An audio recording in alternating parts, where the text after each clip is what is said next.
All right. All right, why don't we get started? I will call the Water and Sewer Board meeting to order. Brenda, would you take roll? Board Member Bereski. Present. Board Member Mercier.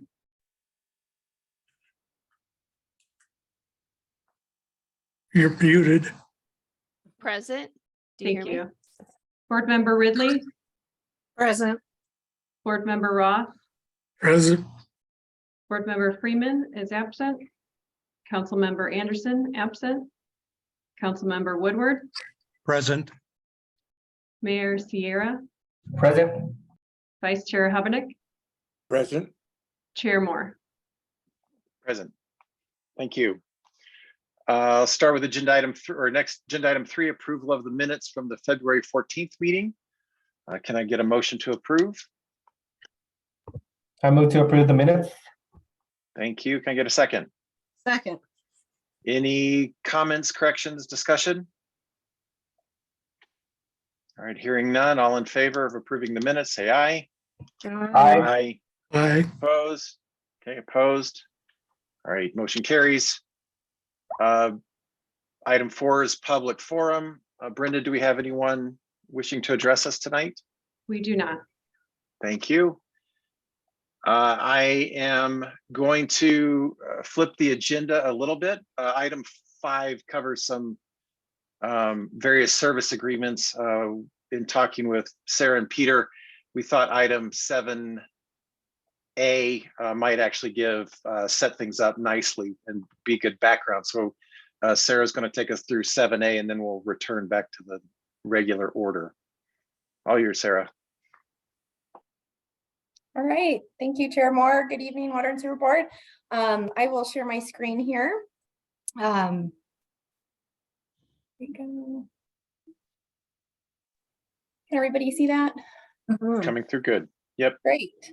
All right, so I am very excited to present this item here tonight, the Utilities Strategic Execution. This item is currently scheduled to be presented at a City Council study session on the 27th as well, on March 27th.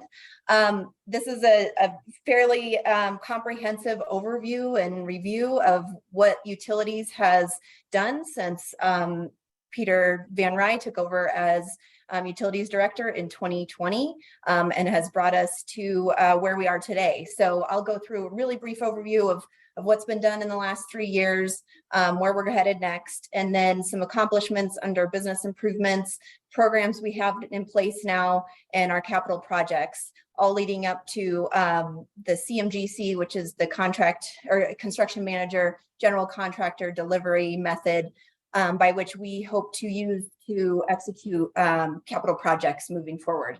And so we have 2 of those on the agenda tonight. So that's why we wanted to flip this presentation. So here is a timeline of what has happened since basically March 2020. There were master plans in place or started in 2019, one at SPR, and then which informs the sewer fund.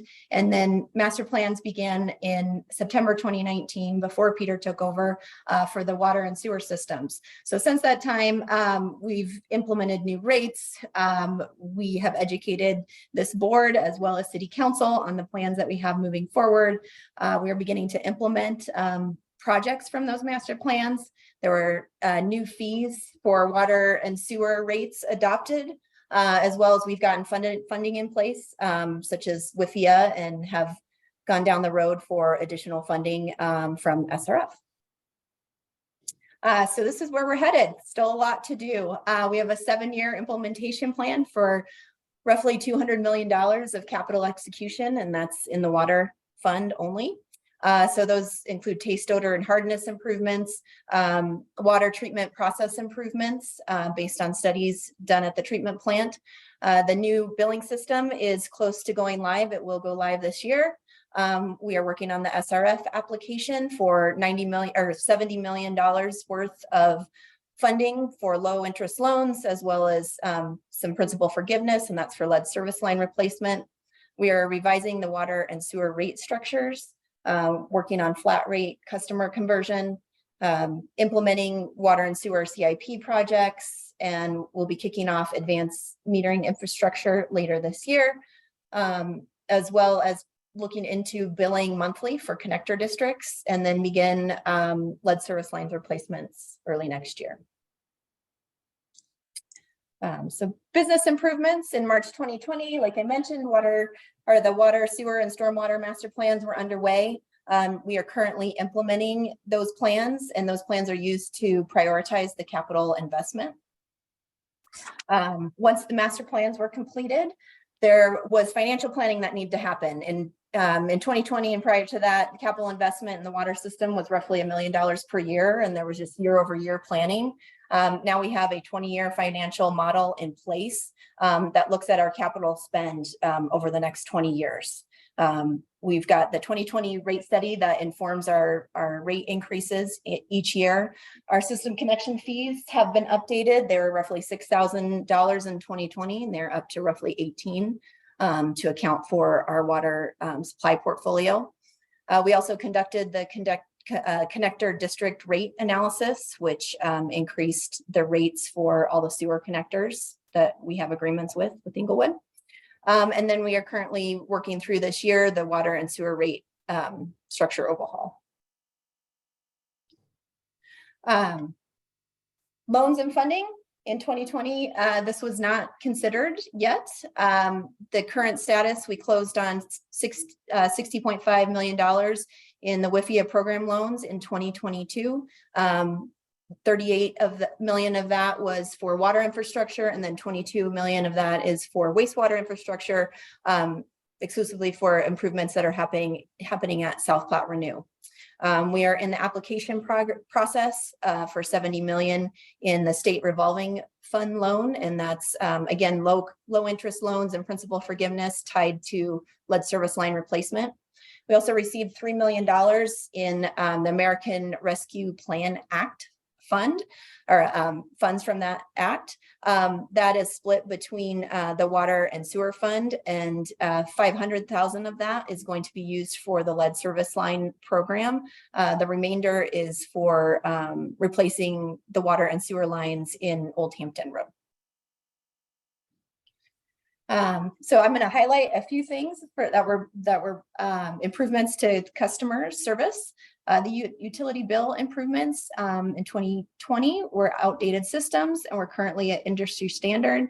We've transitioned from quarterly to monthly billing. The billing system is being upgraded right now. We will have a new bill rolled out. This is a preview for it on the screen on the right there.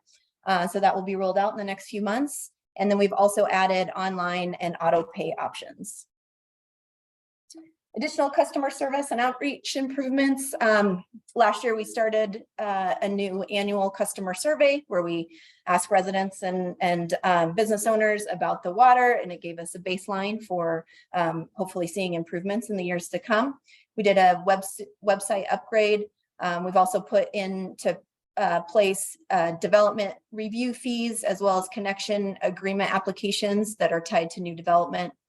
We've had a successful Flow It Forward campaign where we are able to push out information related to rates and fees and what they pay for with all water utilities. So that includes the stormwater as well. We've increased our community engagement by participating in events such as Elevate Inglewood, the river cleanup event that's hosted by SPR, as well as Celebrate Inglewood. So in 2020, the number of FTEs that we had was about 35. This is just a general overview of what that organizational structure looked like. And since then, we've grown quite a bit. So we are close to 60 FTEs. We've got 3 defined divisions: business solutions, operations and maintenance, and engineering. And I'll just mention in 2020, there was 1 engineer. Now we've built out that engineering group in order to execute on capital. We've also built out the operations and maintenance team so that there are positions to have the plant fully staffed by 2 operators, 24 hours a day, 7 days a week. And then the business solutions team that has managed the billing and is also making sure funding is in place for capital and operations expenses. Moving on to programs. So there's been several improvements around regulatory programs, and I'll highlight a couple of them.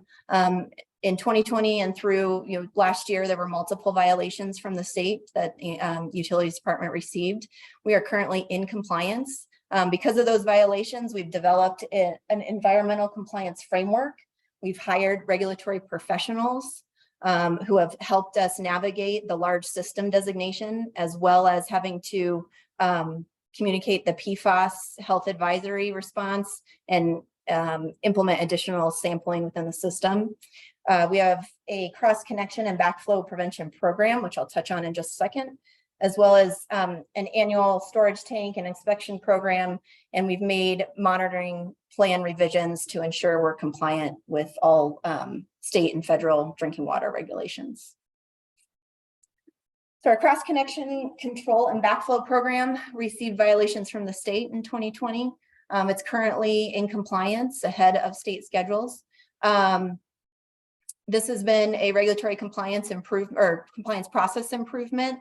We have a website devoted to this. We have a contract in place that ensures that we are compliant with our backflow testing every year. We performed cross-connection control surveys and got what has taken many utilities several years to ramp up to. We were able to become compliant initially here in 2022.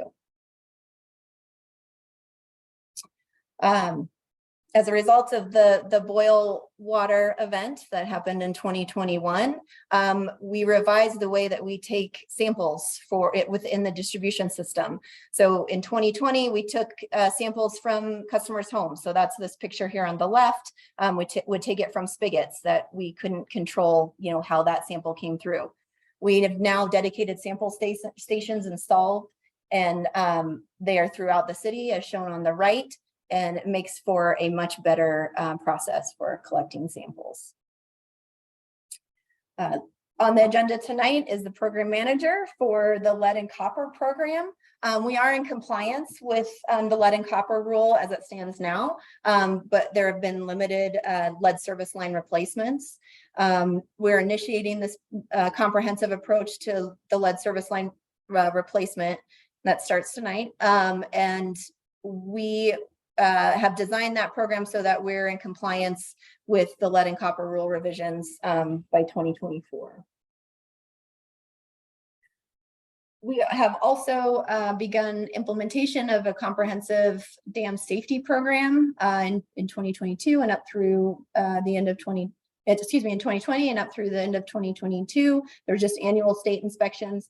We'll now ensure that our dam safety program is comprehensive and we are addressing any needs for our dams. As a part of the 2020 master plan, there were several programs that were recommended. This is one, the valve inspection and exercise program. In March 2020, there was no formalized program, but starting next month, we will now have a formalized program with a 3-year cycle to exercise and ensure the 2,000 plus valves in the distribution system are operating appropriately. Then along with that, as was recommended by the board last month, we have a valve replacement program kicking off. In 2020, valves were only replaced as they failed. We now have a structured program to replace those critical valves, 57 of which are going to be replaced this year. Additional distribution system programs that we are currently working through is a system risk and resiliency assessment, as well as a critical main failure evaluation. We have in place a main flushing program that is done in the spring. We also address emergency water breaks with a combination of contractors as well as in-house staff. We are improving our asset management program and getting a program in place, as well as a utilities locate program and implementing advanced metering infrastructure. Flat rate meter conversion is ongoing. It has been ad hoc up to this point, but we do now have a pilot project underway to replace 9 of those that's currently happening, as well as an RFP to replace the remaining flat rate customers, and that's forthcoming. It will also likely be tied to lead service line replacement, as many of those flat rates probably do have lead service lines. Looking at the collection system on the wastewater side, jetting was done to the mains just as needed to clean out those lines. We now have a formalized maintenance program. There's a baseline CCTV to inventory all the lines and look at the condition of all those lines. And then we have a formal program to clean and inspect those lines, as well as rehabilitating the ones that are in need of that as soon as we can. And we're in this picture on the right here is the CIPP cast in place where it's a much easier trenchless replacement of the sewer mains. There's several things that we're addressing at the Allen Water Treatment Plant. These are more programs that address annual maintenance of the equipment that's within the Allen Water Treatment Plant. So we're installing new probes and analyzers to help process control. We have a program to annually clean the chemical storage tank. There's chemical injection improvements that are happening. There's a plan to annually calibrate all the lab and field instrumentation to ensure our results are adequate and reporting correctly. We're piloting several treatment technologies to improve the taste and odor of the water. And then we've also started data collection and analytics where we're able to map the issues that we hear about if a customer calls and complains about the water. We also have additional capabilities to monitor the filters. The final program here is water resources. We currently now have an Inglewood-led strategy for water resources that is informed by a long-term water plan. We valued the portfolio, the water portfolio, when the connection fees were updated. That went into that large increase that you saw in one of the earlier slides. We are also actively working on contract implementation with our contract users for City Ditch, as well as leasing water to Centennial Water and Sanitation District. We have an active involvement in water court cases that might impact any of Inglewood's water rights. And then we've built up our internal resources to understand the water resource portfolio for Inglewood. Now moving on to capital projects. So the City Ditch piping project, this is also on the agenda for tonight. It is currently partially piped. You can see in the map on the right, the little blue sections are the open channel sections.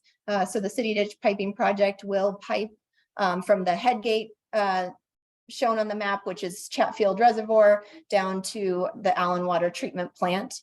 This is currently in design. And then tonight we will talk about the CMGC for this project. Also on the agenda tonight is the Big Dry Creek project. Phase 1 was completed in 2018, and then phase 2 has been on hold since then. We now have the final design underway, with construction anticipated to start later this year. And both of those projects are intended to improve the water aesthetics, so the taste, odor, and hardness. We've been actively improving our SCADA and electrical instrumentation and control improvements. In 2020, the functionality was limited as it was a computer under a desk. So there's been an ongoing effort to modernize these control systems, and that's part of the master plan as well. Taste, odor, and hardness improvements have been ongoing. There were known aesthetic issues in 2020, but those causes were potentially unknown. We now have a comprehensive approach to improving the raw water quality. That includes source water sampling, pilot studies, and then the large capital investments such as City Ditch and Big Dry Creek. As you recall on the 2 slides that showed the organizational structure, we've built out quite a bit and we are limited in space. So we currently are in design for adding 7 offices at the Allen Water Treatment Plant. This construction is anticipated to begin this summer and be complete by the end of the year, which is only solving part of the problem. That'll get a few people out of temporary trailers, but we do have temporary office space still at the water treatment plant. And we will after this project is complete. Denver Water Interconnections is another project that we're focusing on this year. In 2020, these interconnections have been abandoned. You can see that on the map on the right, we are the little blue section that's surrounded by Denver Water's service area. And so we are actively working to reestablish those connections with Denver Water for emergencies, which really enhances the system reliability and resiliency. And then here's a list of other capital projects that are going on. So these first few have been completed. The filter interface panel was completed in 2022. The LAS chemical conversion that was completed just recently, which improves the safety for our operators at the Allen Water Treatment Plant. We've switched to a safer chemical for disinfection. The South Reservoir dredging that was getting solids out of the South Reservoir. That's also designed to help with the taste, odor, and hardness of the water. We'll have another round of that coming this year. We are initiating pump station rehabilitation. The Clarkson and Hampton will be the first where we will replace in kind the equipment that's in there. We've developed water and sewer models to inform decisions around water main design and replacement, as well as sewer rehabilitation. The Meadow Creek pipe rehabilitation that was performed with Denver Water, that one is also complete. And then the few things that are coming up, we have a solids handling project that we are currently working on an RFP for this year. A tank coating project. These are for the overhead tanks in the distribution system. The Old Hampton utilities improvements, that's again replacing the water and sewer line. And then these last two, the single point of failure analysis and the Allen Water Treatment Process Optimization Condition Assessment, are informing probably a dozen different capital projects at the plant. So if we move on to the CMGC project delivery method. So the reason we've included this is because we are moving into this phase of large capital investment, and we plan to use this delivery method. So it's the construction manager, general contractor, project delivery method. And this is really a refresher for this board. Peter presented this project delivery method back in October 2022. So I'll quickly review it since we have two of these contracts on the agenda for tonight. So traditional design bid build is what most people are likely used to. The designer and the contractor are separately contracted with the city of Inglewood. And then this contracting relationship is when you get to the timeline is kind of separated. So these two don't necessarily work together the same way they do in a CMGC. So when the project starts, the engineer is selected, and then the design starts, and it goes from 0 to 100% while we pre-qualify contractors. And then that 100% design is sent out for bid. Bidders respond with a known cost, and then construction begins. And then throughout that construction phase of the project, there's potentially change orders and things that have to be addressed because maybe the design made assumptions that changed while the contractor was in the field. So if the design is perfect, there aren't change orders, but there's never this perfect design. So that's likely a part of the project cost as change orders come in, and then the city has to address that as that's happening. So with a construction manager, general contractor relationship, again, the city contracts with the design engineer as well as the CMGC firm. One of the advantages here is that we also contract with an owner's advisor to help ensure that costs and the constructibility of the project and things are all working together to end up with a project that we can all kind of implement in an efficient way. The CMGC firm bids out the project in competitive bid packages. And this is while the design is happening. So if I go to the timeline for that, you can see the project start is the same, then engineer selection. Then while the design is going on, anywhere from 0% complete to 80% complete, a CMGC can be selected. And when that when that CMGC comes on, they can do design reviews and such where we can adjust the design on the fly or with the input with the CMGC. They also, the CMGC also develops early work packages and creates the GMP or guaranteed maximum price, and that's all negotiated throughout that design project or process before construction begins. So there's several advantages to CMGC. I'll highlight a couple of them. So cost certainty, again, the guaranteed maximum price is negotiated before construction begins.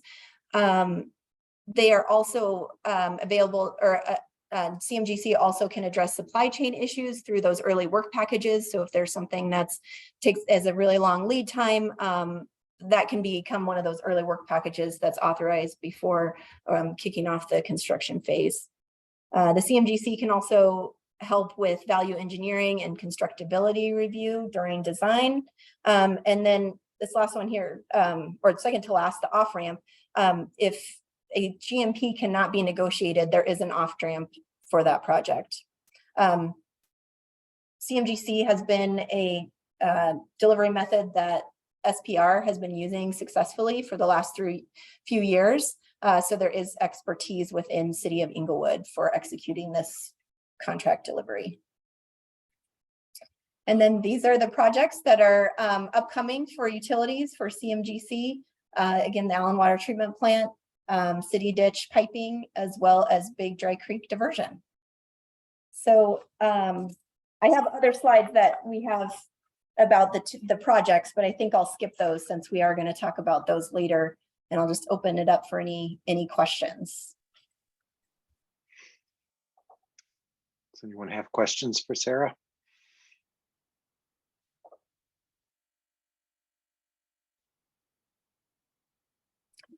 It's a lot of information, I know.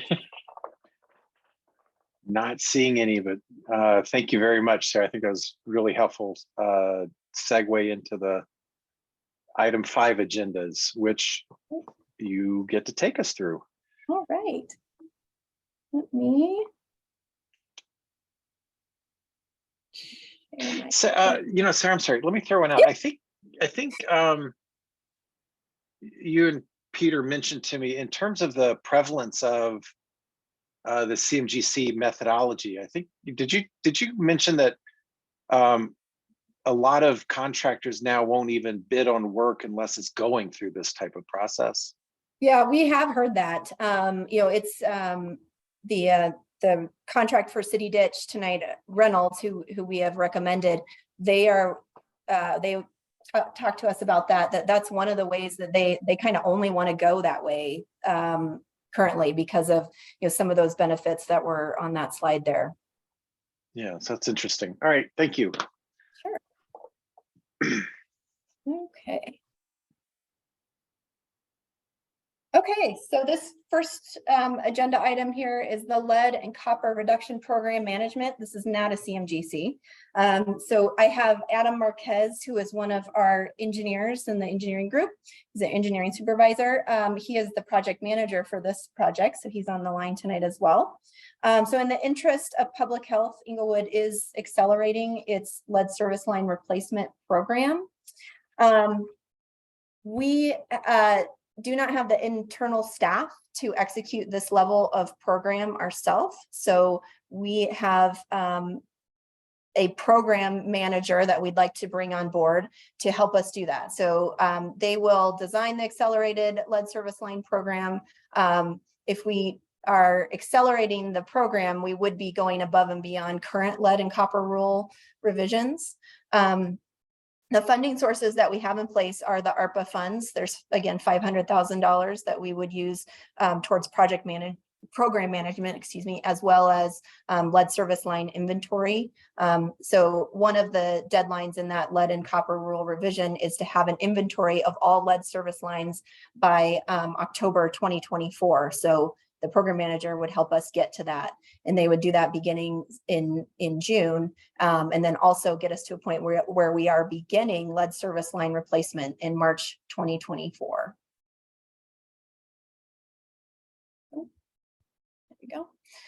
So the scope of work for the program management is general program management, record review and data gathering, lead service line development, sampling plan updates, the service line investigation and replacement program, public outreach, which will be extensive, as well as regulatory support and coordination.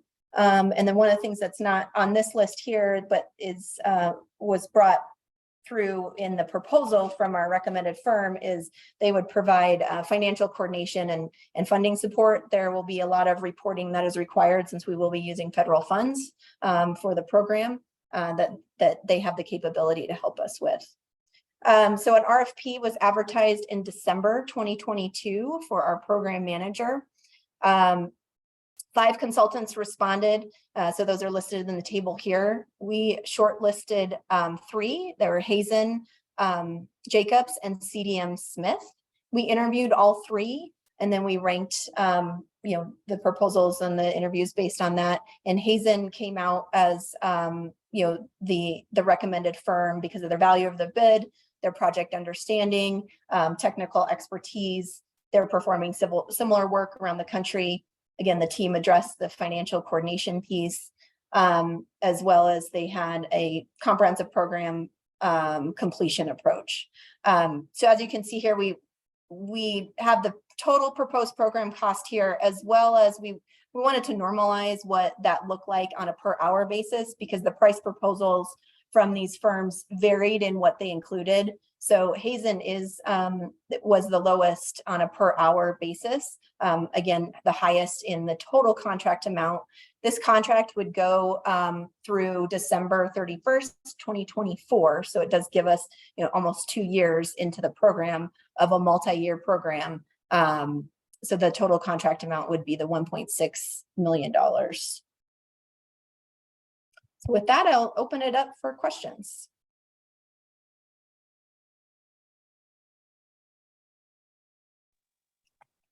Do we have any questions for Sarah? I'll start off. The range of 35,000 to 1.6 million is a little interesting, if I read that correctly. Very different understandings of the scope of work. That's exactly right. It was 120 Water. They did not provide a comprehensive approach to the program. So okay. Again, that was eliminated before we shortlisted. And then given that Hazen had the lowest average hourly rate, but the highest bid, they clearly are expecting this to take a lot more. Either they're offering to do a lot more or expect it to take a lot more than the other bidders. Yeah, I think it's probably a combination of both. And then as we get into the program, that this would be a not to exceed contract. So there's the potential that we wouldn't reach that 1.6 in the next year, over a year. Mayor Sierra. Thank you, Chair.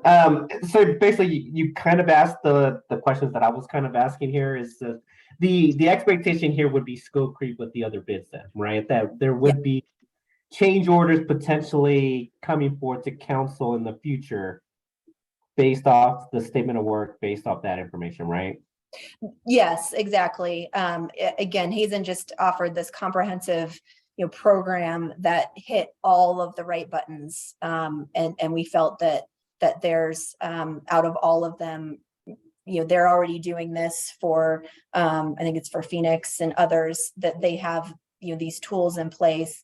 They are familiar with some of our processes. They did an initial evaluation of our lead service line inventory, a phase 1 study.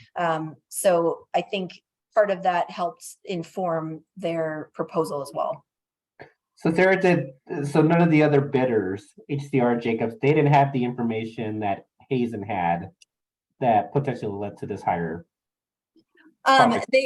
They would have had the RFP. I don't know how much of that we included in there, but Hazen's work got us to that 7,000 lead service line estimate, the number of lead service lines that we have in the system, or what we assume we have in the system.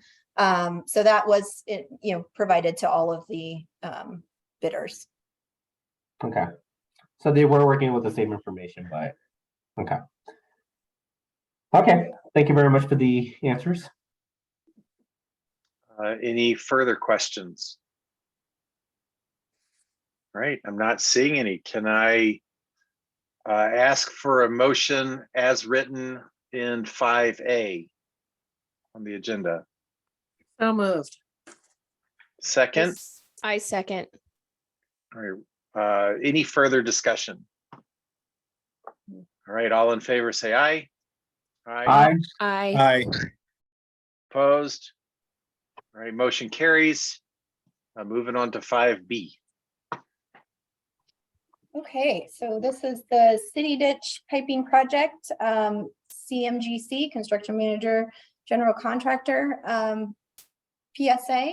I do have Stephanie Ellis, who's the project manager, also on the line. She's another engineer for the city.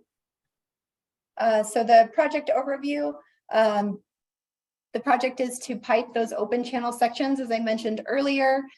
This should improve water aesthetics. It improves the sustainability, resiliency, and safety of this system, this raw water delivery system, and will likely reduce, we hope, the capital investment needed at the Allen Water Treatment Plant to address taste, odor, and hardness issues. Jacobs is currently performing the engineering design, and then the CMGC RFP was issued in January of 2023. We are scheduled to start construction in early 2024. So the scope of work for the PSA for the CMGC includes pre-construction, project management, design review for constructability, as well as value engineering, construction schedule and procurement plan development. So that's where some of those early procurement packages can come into play. Development of a risk register. Construction cost estimates would be provided at the 30, 60, and 90 design milestones.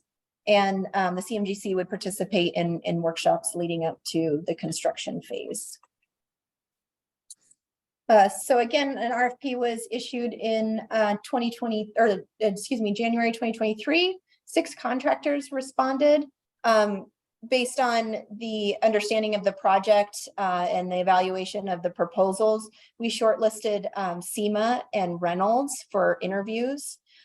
Reynolds was chosen as the recommended CMGC based on the value that they would provide in the pre-construction phase, as well as you can see the construction phase markup is included here. And between the two, they had less of a markup than SEMA.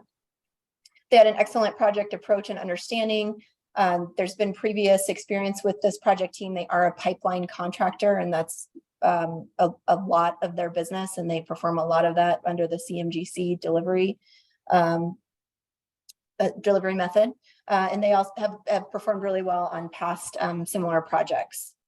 We did identify during the contract negotiation phase an additional about $45,000, almost $46,000 for owner-directed supplemental services.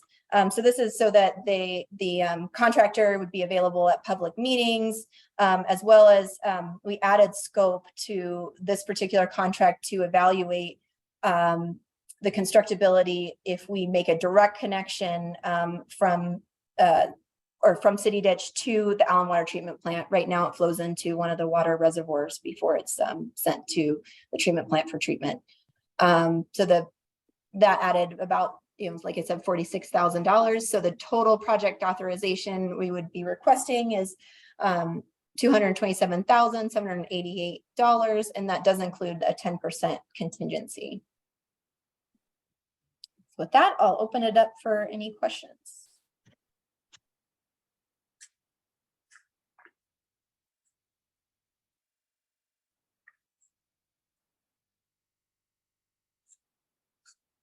You're on mute. Chair Moore. Why, thank you. Not seeing any questions, and so I will request. Excuse Yep. me, I have a question. I'm just having a problem finding my hand. Go for it. You go. Just do the old-fashioned one. Okay, go for it, Jim. Okay. The water coming in from the ditch, once that's complete, will that be the water that's being totally being serviced to the city, or is there a mixture of what's coming out of the Platte or Big Dry Creek and that water? Yeah, so generally, we would like to use this project to then make City Ditch our primary source of water. So the majority of the time and year round, we can use City Ditch to deliver our water, but there will be times where we will have to have a mix due to demand. So higher summer demands where we would have a mix coming from the South Platte and City Ditch. And I'll just ask Stephanie, is there anything that you'd like to add? No, I think you summed it up well. We, yeah, like you said, through this project, City Ditch and our intention is to make it our primary source of water, use it year round, and per our water rights, most of the time that can be our primary source of water. Okay, great, thank you.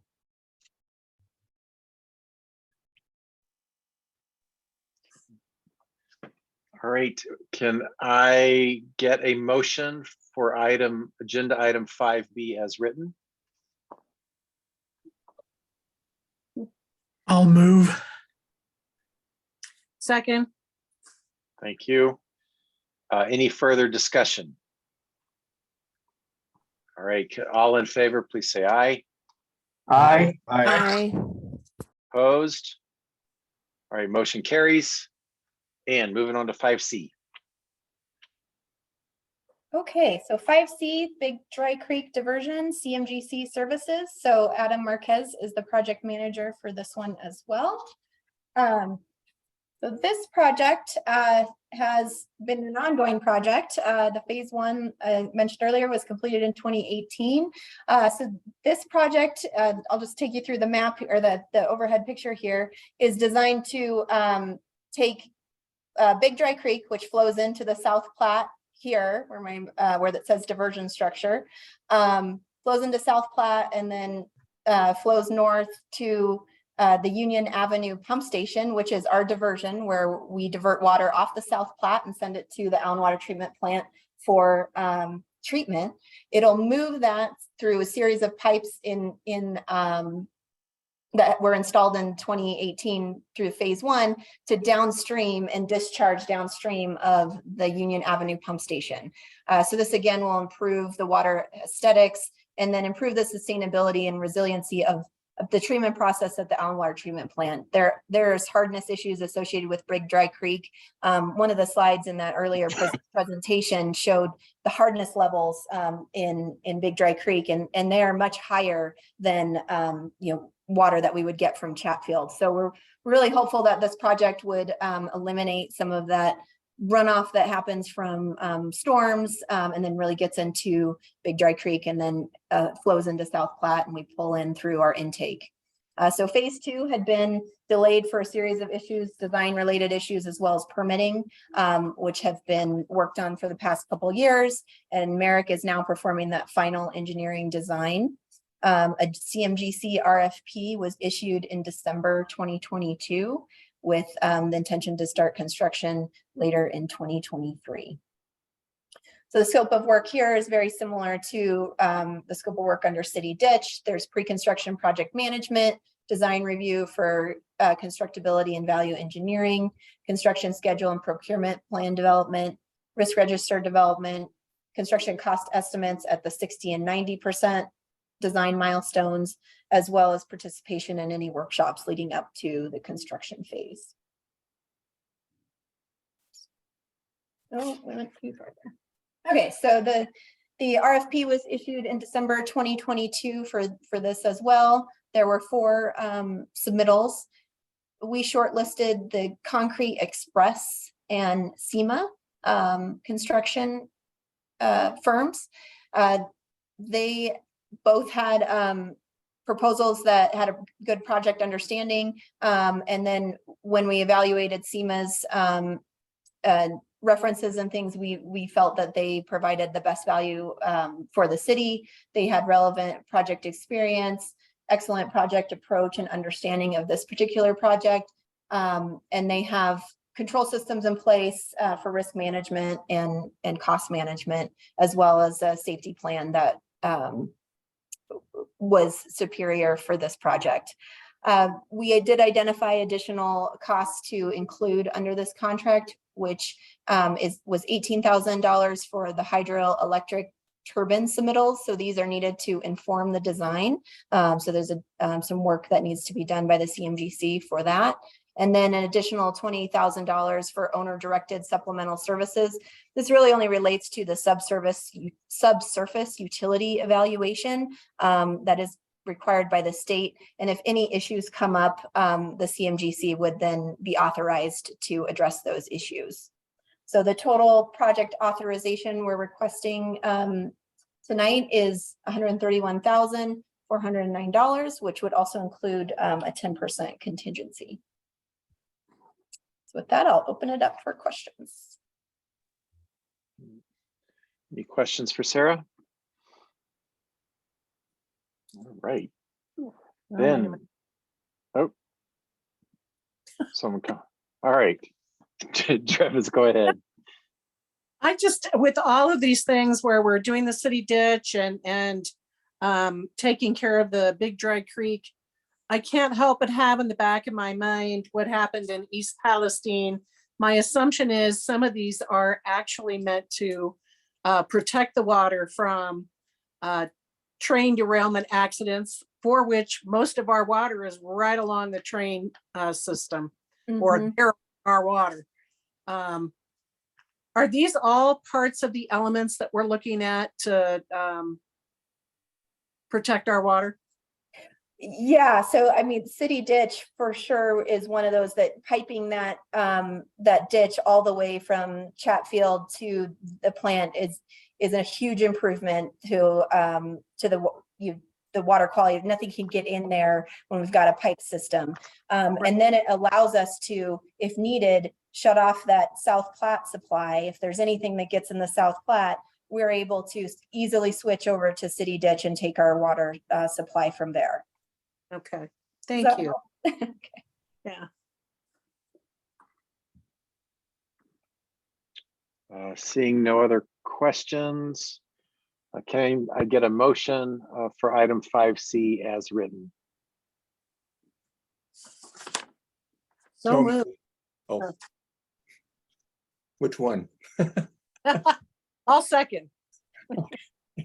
Okay. Any further discussion? All right, all in favor, please say aye. Aye. Aye. Opposed? Motion carries. All right, thank you, Sarah, for all of that. We already, no old business tonight. We already addressed agenda item 7A. 7B is just the look ahead schedule. Sarah, is there anything in particular you'd like to call out on as we look forward? I would like to note that as of right now, the May meeting looks quite full.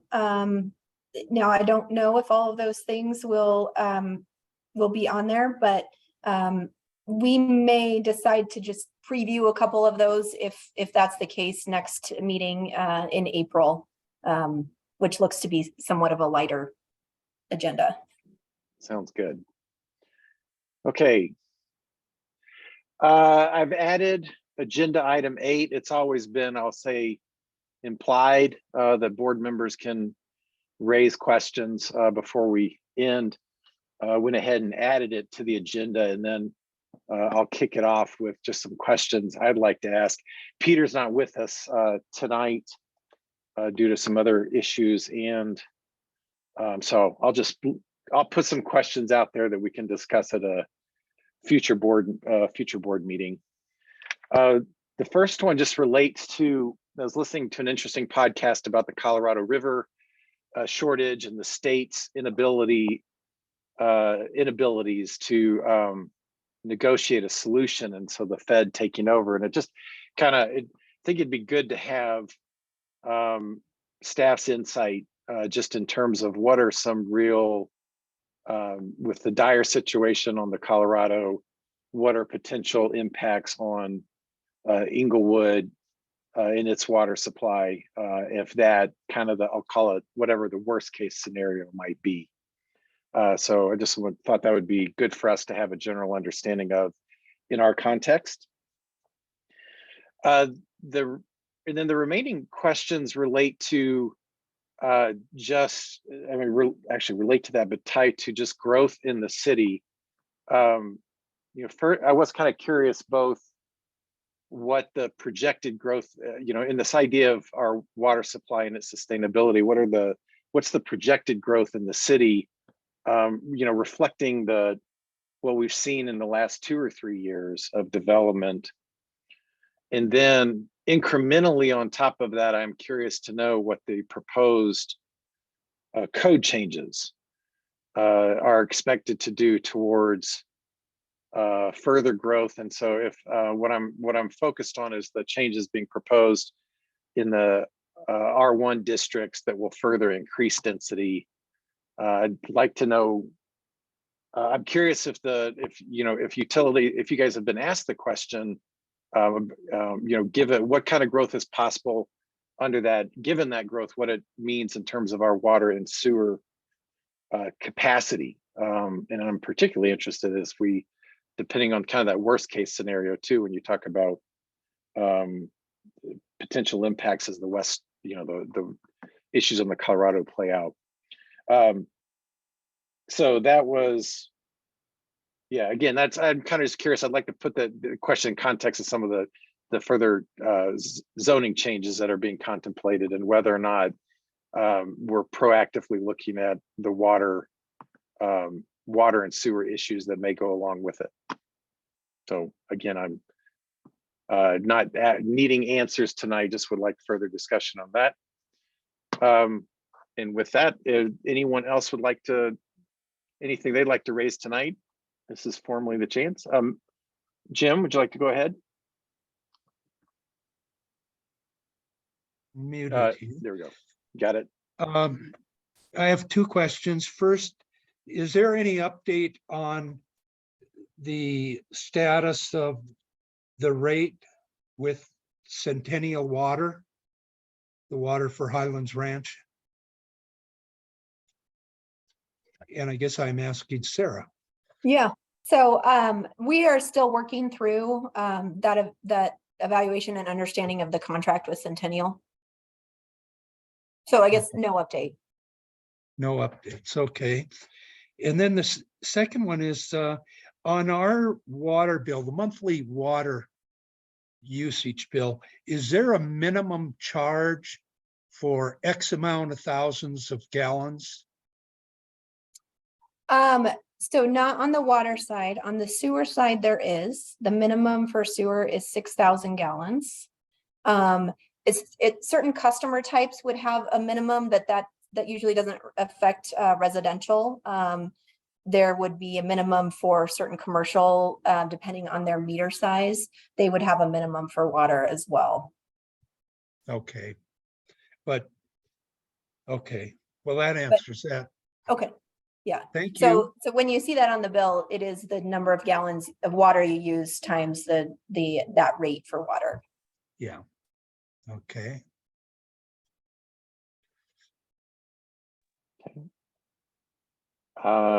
Mayor Sierra. Thank you, Chair Moore. And Chair Moore, since you brought up the code next item, just if anyone's interested, I am going to be holding a town hall on Thursday at the Malley Center at 6 p.m. if anyone is interested. So I'm not sure how plugged in everyone is, but I'm basically just going to take everyone through why we're talking about this, what we've discussed up to this point, kind of talk about the process. And we actually had a very informative meeting last night, which I'll be kind of talking about some of the areas where we kind of just started signaling and bringing in a little bit more clarity about what the plan could look like. So no formal decisions have been made, but there was a little bit more clarity last night, and so I'll be talking about those as well as Q&A. So expecting about an hour and a half, 2 hours for this session tomorrow night or Thursday night. So if you're able to make it, we'd love to have you there. Was that 6 p.m.? 6 p.m. Malley Center, Thursday Okay. night. Okay. Thank you. Thank you. And nothing else, Chair Moore. Thank you. Thank you. Any other?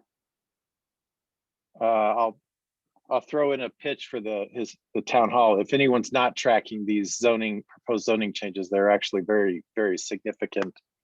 So it's a good thing to understand and be involved in the discussion. I am not seeing any further questions. I'll pause one more second. And I'll consider us adjourned. Thank you, everybody. Have a good evening. Have a good night, everyone. Thanks all. Thank you, everyone.